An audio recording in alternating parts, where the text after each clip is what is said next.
Every month 1-2 డేట్స్లోనైతే కంపల్సరీగా ఇంటి సరుకులు నెలసరికి అయ్యేలాగా అన్నీ తీసుకొని రావడానికైతే మా వారు కంపల్సరీగా నాకైతే పట్టుకొని వెళ్తారండి బయటికి.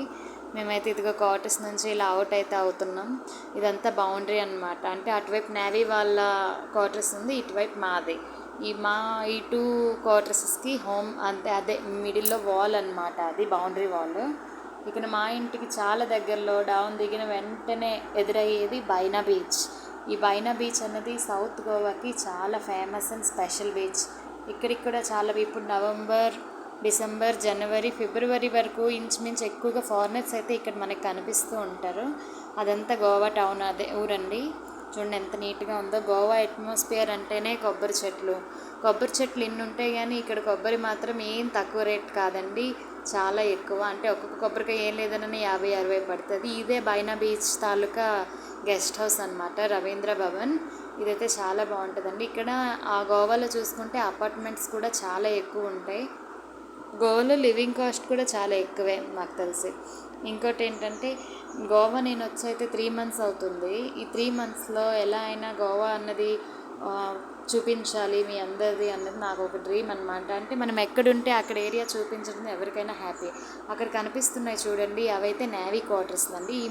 అవి కొత్త క్వార్టర్స్లో. ఇటు సైడ్ అయితే పాతవి ఉన్నాయి, పాతవి కూడా నేను మీకు చూపిస్తాను. ఇదిగో ఇవైతే పాత క్వార్టర్స్లు. ఇక్కడైతే ప్రస్తుతానికైతే ఎవరు ఉండట్లేదు, అందరూ ఆ కొత్త క్వార్టర్స్లోనే ఉంటున్నారు. ఇక నెక్స్ట్ అయితే మాకైతే ఎయిర్పోర్ట్ చాలా దగ్గర అండి. ఈ ఎయిర్పోర్ట్కి ఇంకా దగ్గరలో ఉన్నవారు వరుణపురి.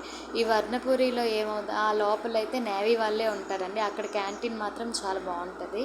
పెద్ద క్యాంటీన్ అన్న పేరుకే కానీ రేట్స్ మాత్రం దంచేస్తారు పట్టుకొని.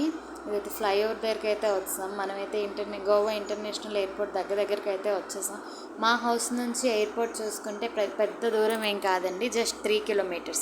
రైల్వే స్టేషన్ కూడా 2 kilometers.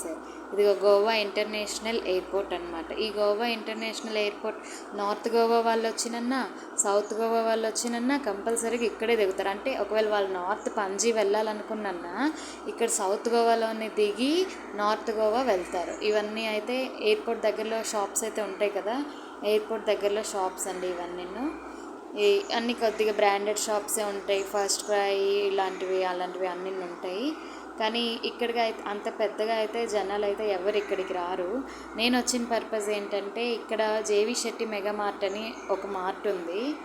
ఆ మార్ట్ అయితే అక్కడ అన్నీ మనకి కన్వీనియంట్ ప్రైజెస్లో దొరుకుతాయి. అంటే మన ఊరు సైడ్ దొరికినట్టు అయితే దొరుకుతాయి. మేమైతే దగ్గరగా జేవి శెట్టి మెగా మార్ట్ దగ్గరికి అయితే వచ్చేసాం. అదిగో ఆకాష్ ఇన్స్టిట్యూషన్స్, ట్రెండ్స్, జేవి శెట్టి మెగా మార్ట్.